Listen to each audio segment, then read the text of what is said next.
meters high performance section step into the line. And they're off. And the wave light for this race is set for 15:30.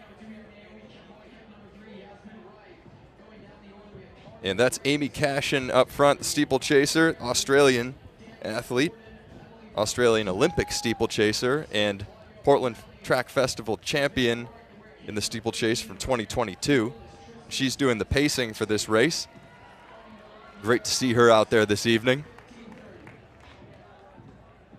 The athlete's just getting in line, single file. Let's not waste any time. Put yourself in line. Recognize if there's ever going to be a gap. Move around. Conserve the energy. This is expert 5K running. This is what you like to see when the athletes, they know exactly, they've been here before, they know what they're set to do. Single file right now looks like a training run out there, which is what you want to see, what you want to feel getting relaxed for that first part of the 5K before the punches start being thrown later on in the race. You know, this is as close to a marathon versus a sprint as we're going to get out here tonight. So, yeah, these ladies are establishing themselves early where they want to be in line. Don't give an inch. Don't run any further than you have to. Sit on the rail. And that's Savannah Rourke in the pink top behind Amy Cashin.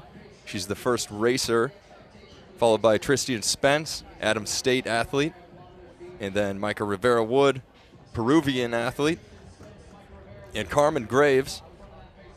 Savannah Rourke, the Syracuse standout, now running here, either has just graduated or running unattached. Looking for qualifying marks of the U.S. Championships. And Claudia O'Malley in this race too, Grand Valley State, from the west side of Michigan. Yasmin Wright in the field, Saucony athlete. But right now, everybody is clicking off 74s. Amy Cashin laying down the pace.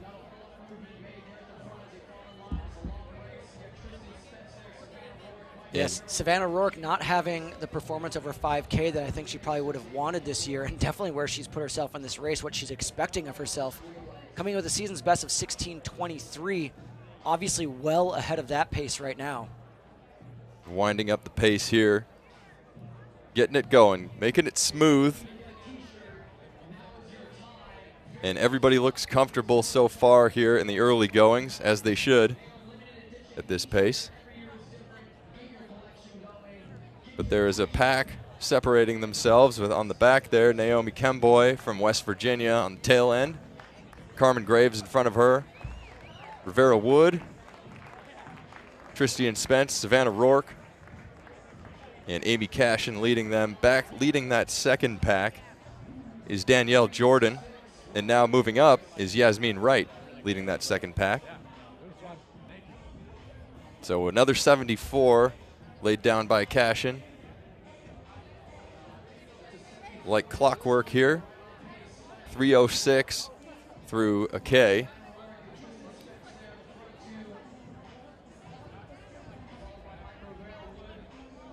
So you can extrapolate that. They're right on 15:30 pace.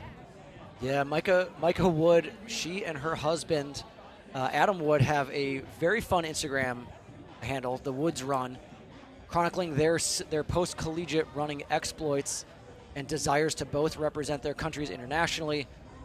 Give it a follow. It's great, wholesome content. Good content.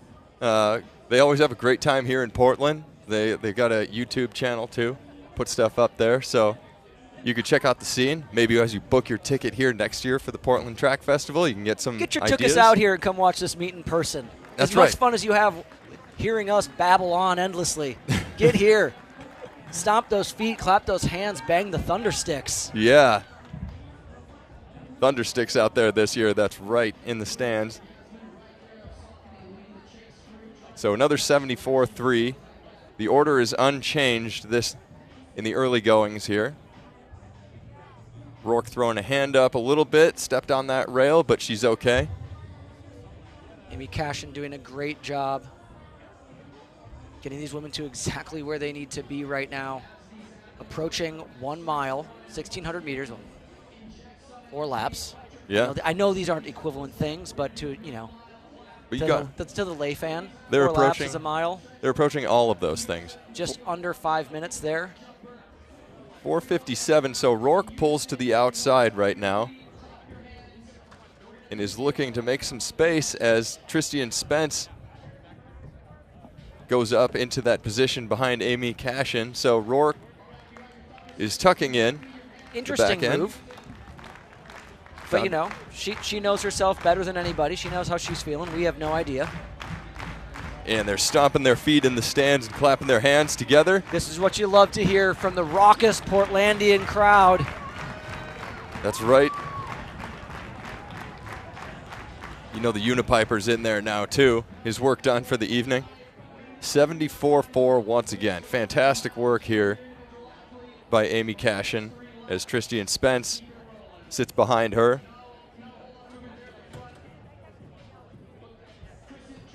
Amy Cashin got to be a little bit tired from last night, and maybe someone mentioned that to her today, and she says, baloney, no way. Give me more laps. Not quite the race that she wanted last night, I would imagine. Coming in looking for a little bit more than that. You but know, we now said that about a couple of our pacers today, that, you know, maybe last night they did not achieve what they had hoped. But, you know, again, the beauty of running is you can always wake up and do it again the next day. So Amy Cashin doing a spectacular job and really helping these athletes to set up their races in almost a perfect way. Her splits are phenomenal. Yeah, low 74s clicking off here. And how do you think Rivera Wood is feeling too, having run a 10K on the roads in New York? It's not a flat 10K out there last weekend. Flying across the country to jump on the track here for 5,000. She's sitting in that third position behind Tristan Spence. And then Carmen Graves too. So the Tristan pack Spence, the Adams State standout. Adams State has some phenomenal athletes. D2 powerhouse. Powerhouse. State. Was it? It's Adams State, Chico State. Chico State Wildcats, baby. Shout out to Gary Town. I believe I saw Gary Town running potentially on the. It might have been one of the assistant coaches. I got a text from a buddy who is from Chico, and we saw one of their coaches running on Leif Erikson Trail a couple days ago. Yeah, well, this place is crawling with celebrities right now. We saw Chauncey Billups in the stands earlier. None other than. Yeah. And if you hadn't tuned in early in the day, we saw Chauncey Billups because his daughter won the Open 400 earlier in the day, running a phenomenal 53.67. That's Sanaya Billups, Chauncey's daughter, a freshman at Howard University. Great to see them. I gotta believe they're still in the stands. And coming up 2,400 meters here, or 2,600 meters, 8:03.96, another 64.5 for Cashin. As Spence still there, Spence and Wood, and then a little gap back to Carmen Graves. Trains in the Denver area as well, Wazelle athlete. And Cashin doing a great amount of work here. So we'll see how far she can take it, but she's definitely made it more than halfway so far. Approaching 2,800 meters here. Setting this race up beautifully as Spence and Wood sit on the rail and just are content to have these 74 mids delivered to them.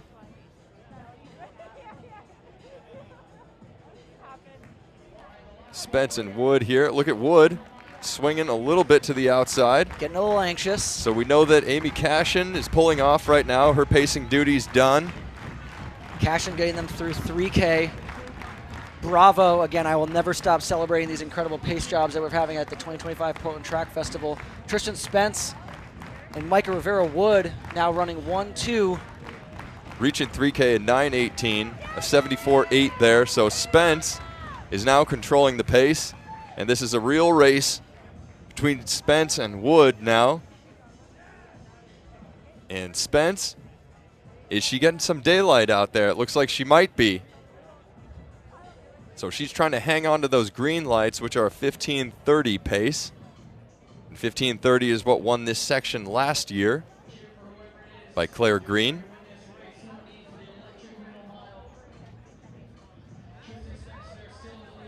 Yeah, Spence getting a gap on Wood.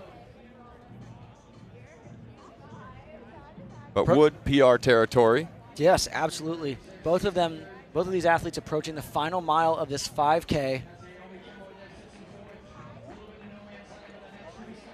Tristan Spence just narrowly holding on to the tail end of that green wave light. Micah Rivera Wood, and almost equidistant back to Carmen Graves. All of these athletes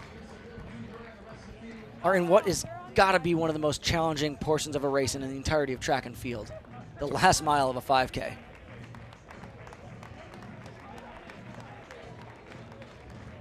So Rivera Wood, her personal best, 15:36 for the Peruvian athlete. So she's still holding on to what could be a personal best right now after a phenomenal performance last week at the mini 10K. But Spence, personal best of 15:43, so well within striking distance as well of her personal best. The Adams State athlete, and she's leading this race.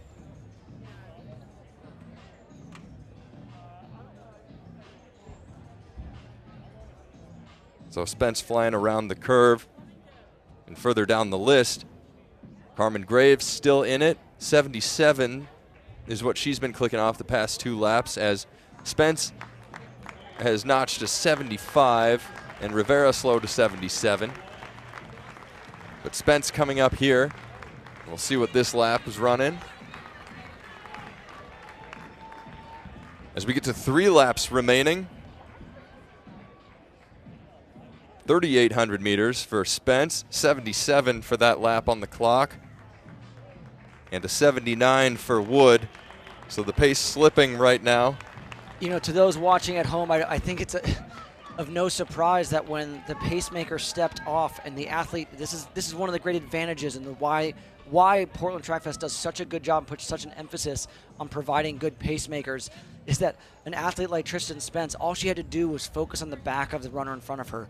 And now with the wave light starting to get away, it really becomes an internal battle of Tristan versus herself as to how hard she can push over the final kilometer of this race, rather than just, you know, having tying that imaginary rope to the athlete in front of you.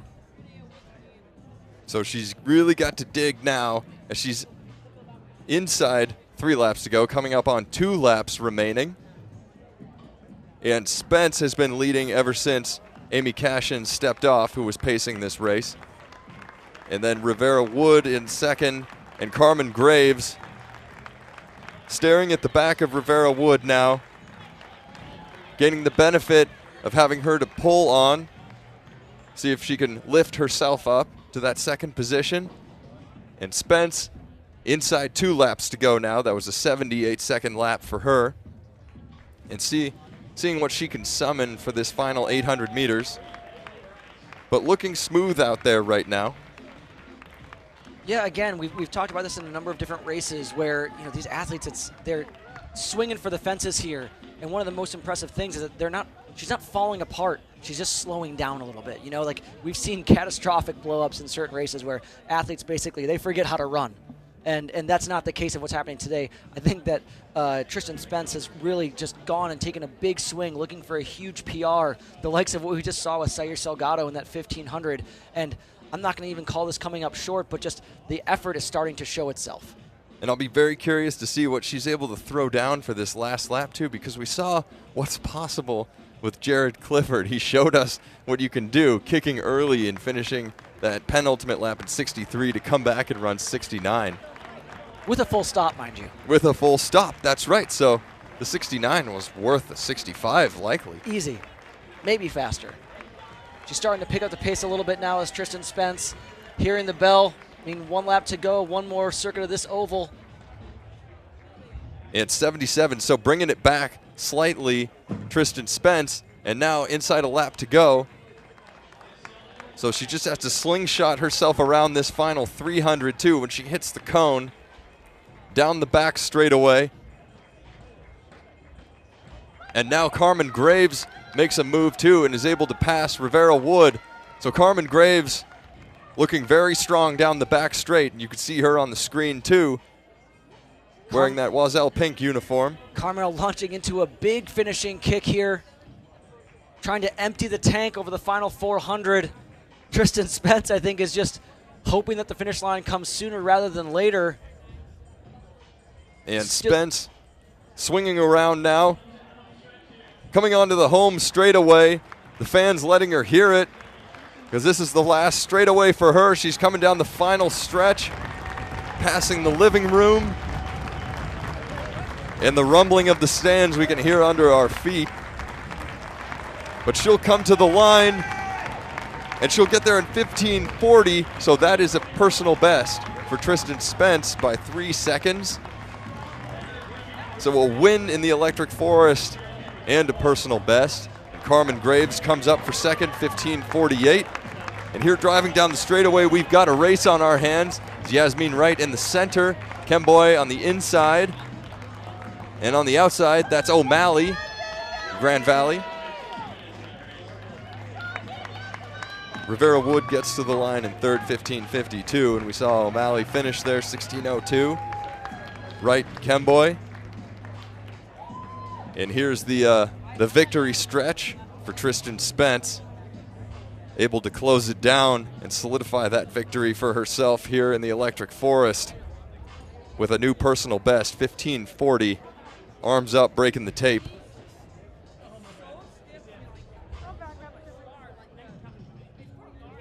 Even giving us a little cheeky smile at the end.